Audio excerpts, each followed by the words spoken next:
Abdul Rauf Al-Sigliki. Bernama asli Abdul Rauf Al-Pansuri yang lahir di kota Singkli. Beliau adalah orang pertama yang mengembangkan tarekat Sapartia di Indonesia.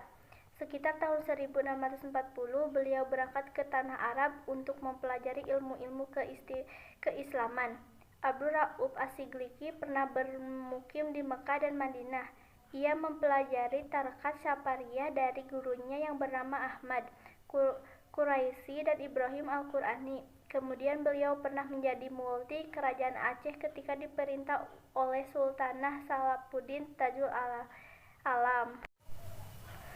Abdul Rauf As-Sigliki memiliki sekitar 21 karya dalam bentuk kitab-kitab tafsir, hadis, fikih, dan tasawuf.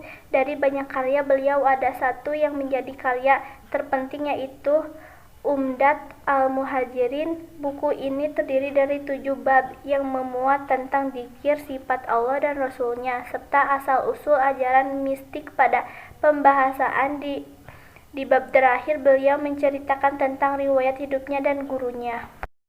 2. Syekh Muhammad Arsyad Al-Banjari. Syekh Muhammad Arsyad Al-Banjari lahir di Lok Gabang, Martapura, Kalimantan Selatan. Beliau lahir dari pasangan Abdullah dan Siti Aminah. Setelah wafat, beliau dikenal dengan sebutan Datuk Kamalayan karena dimakamkan di desa Kamalayan. Ketika masih kanak-kanak, beliau diadopsi oleh Sultan Tahirullah untuk dididik secara tuntas. Bahkan beliau dikirim ke Mekah dan Madinah untuk belajar kurang lebih 30 tahun. Sebelum berangkat ke Tanah Suci, beliau dinikahkan dengan seorang putri yang bernama Bajut, sebagai sarana untuk mengikatkan perasaan dengan keluarga di tanah air.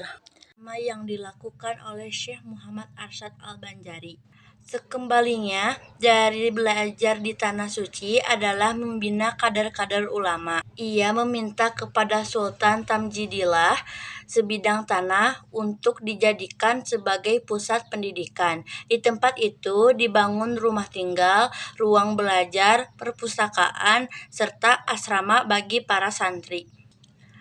Berkat perjuangan keras beliau dengan menantunya, akhirnya pusat pendidikan tersebut ramai dikunjungi para santri dan berbagai daerah. Tempat tersebut hingga saat ini dikenal dengan nama Kampung Dalam Pagar, sebab para santri yang belajar dilarang meninggalkan tempat tersebut tanpa izin.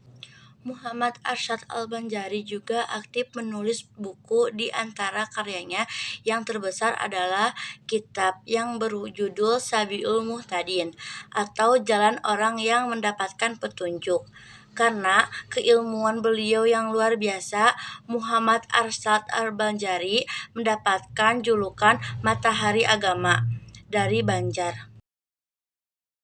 Selanjutnya, Kiai Haji Ahmad Dahlan. Kiai Haji Ahmad Dahlan adalah anak keempat dari 7 bersaudara. Beliau merupakan putra dari Kiai Haji Abu Bakar, Kiai Sulaiman, dan Siti Aminah binti almarhum Kiai Ibrahim. Ayah beliau adalah seorang khatib tetap Masjid Agung, Yogyakarta. Adapun ibunya adalah putri dari penghulu besar di Yogyakarta. Kiai Haji Ahmad Dahlan lahir di Kauman Dahlan. Nama yang diberikan orang tuanya adalah Muhammad Darwisi. Nama Ahmad beliau merupakan dari salah satu gurunya di Semarang.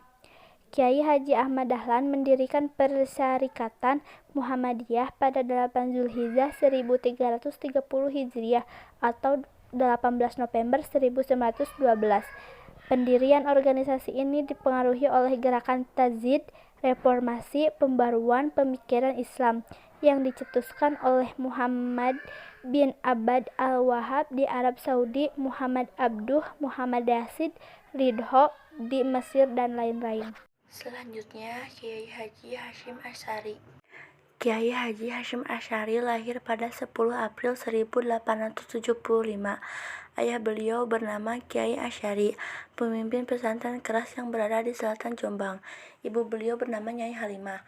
Kiai Haji Hashim Asy'ari memiliki garis keturunan baik dari Sultan Panjang Jakatingkir dan serta Majapahit Brawijaya. Kiai Haji Hashim Asy'ari belajar dasar-dasar agama dari ayah dan kakeknya, Kiai Utsman, yang juga pemimpin pesantren Gedang Diwek, Jombang sejak usia 15 tahun. Beliau berkelana menimba ilmu dari berbagai pesantren antara lain Probolinggo, Langitan Tuban, Kedamengan di Bangkalan dan Siwalan di Sidoarjo. Pada tahun 1899, sepulangnya dari Mekah, Kiai Haji Hasyim Asy'ari mendirikan pesantren Tabuireng yang kelak menjadi pesantren terbesar dan terpenting di Jawa pada abad ke-20. Pada 31 Januari 1926, Kiai Haji Hasyim Asy'ari menjadi salah satu pemakarsa berdirinya Nahdlatul Ulama NU, yang berarti kebangkitan ulama.